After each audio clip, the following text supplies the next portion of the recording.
Hey guys, I'm here today with a starter problem on a 2010 Toyota Tundra four-wheel drive.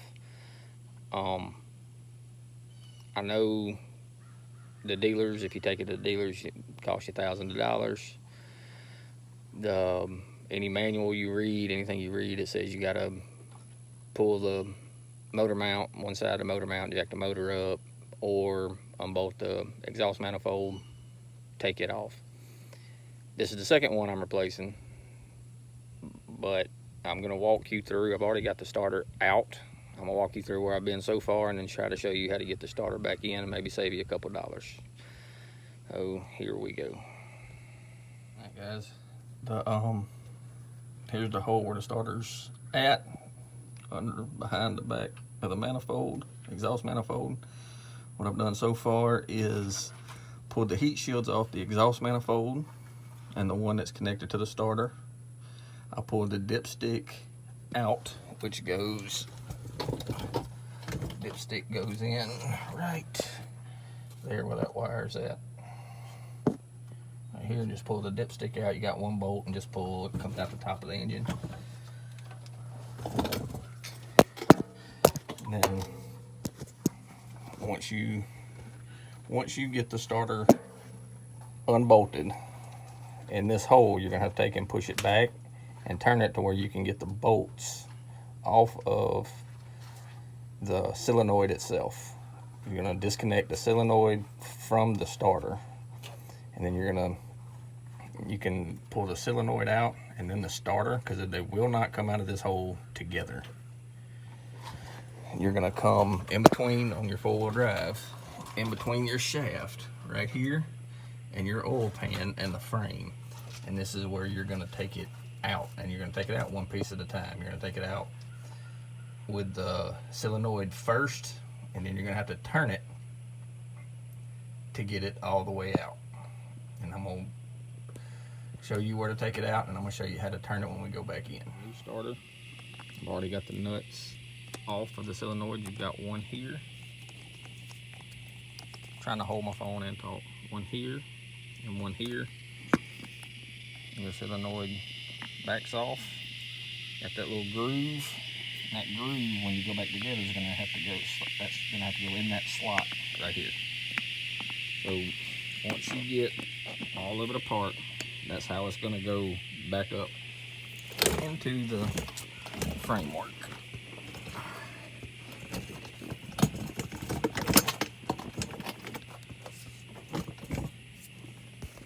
All right, we're gonna take the big end of your starter. We're gonna go in, and that's gonna go in closest to your drive shaft for your four-wheel drive. It's gonna turn to the front of the vehicle. And once you get there, you just gotta spin, keep working it back and forth. And once you get it all the way up, you have to turn it counterclockwise to get it turned in under the frame. All right, stop it in halfway in the hole. Once you get it up, you're gonna have to turn and get the big part of your starter in between your exhaust manifold and your block where it's gonna go. You see right there with a big, can't get my hand in there from this side. Your hand's gonna go. This part right here is gonna have to go right in between there. And you gotta turn clockwise to roll it back in and still be able to get to your bolt holes for your solenoid. Starter in here, we're still minusing the solenoid itself. The solenoid, once you get the starter in and just kind of sitting there, you can work your solenoid up through this hole right here.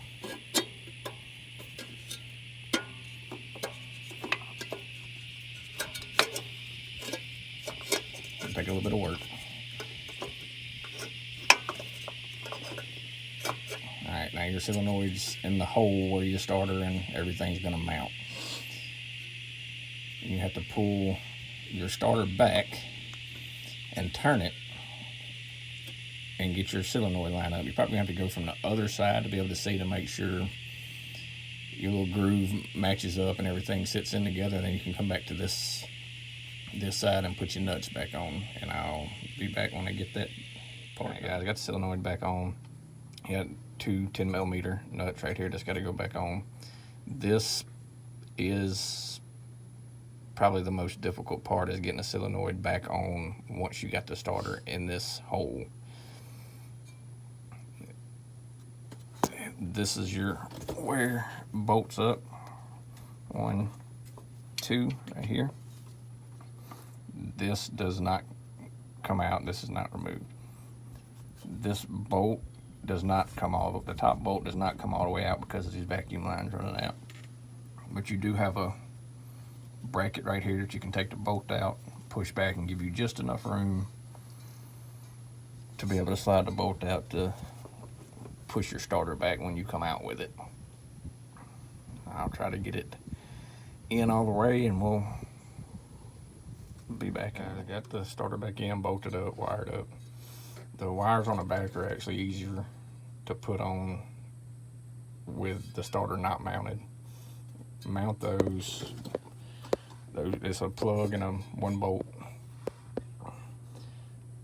and then 2 bolts to bolt the starter up. This top bolt up here, you have to use a open end 14mm to get it all the way tight.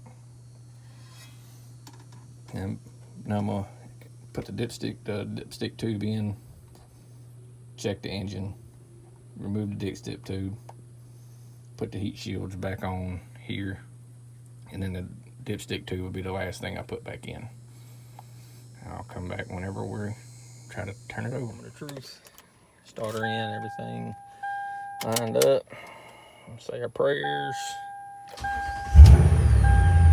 And there she goes.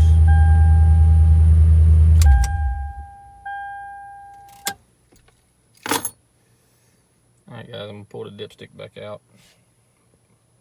and put the heat shields back on, and I'll be back. Got the dipstick back in, 2 bolted down. A couple things I want to point out. Before you change the starter, you can check this relay, this relay right here. You got a 7.5 amp fuse right here, 30 amp fuse right here, all for your ignition and starter.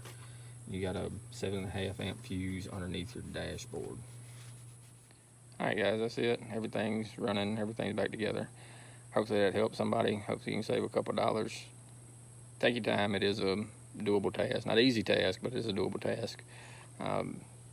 Probably 4.5 hours is what I've been working on it so far. I'll add my email if somebody's got any questions. Maybe I can help. I just want to do this because I know the first time I done it, it took me all weekend. So hope y'all have a good day. God bless.